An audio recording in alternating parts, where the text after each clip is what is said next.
بسم اللہ الرحمن الرحیم۔ السلام علیکم بچوں۔ آج کا جو لفظ ہے وہ ہے سب سے زیادہ خوبصورت ترین انسان۔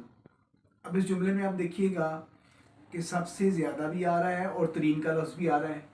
آپ نے یہ دھیان رکھنا ہے یا خیال رکھنا ہے کہ سب سے کے ساتھ ترین کا لفظ استعمال نہیں کرنا۔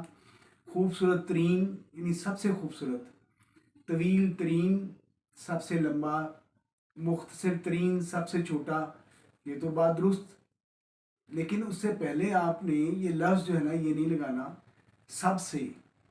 تو سب سے طویل ترین، سب سے خوبصورت ترین اکثر میڈیا میں دیکھتے ہیں ہم اور کئی پروگرامز میں بھی، تو ایسے نہیں کرنا چاہیے۔ اس کا آپ لوگ خاص طور پہ احتیاط کیجیے گا، لکھتے ہوئے بھی اور بولتے ہوئے بھی۔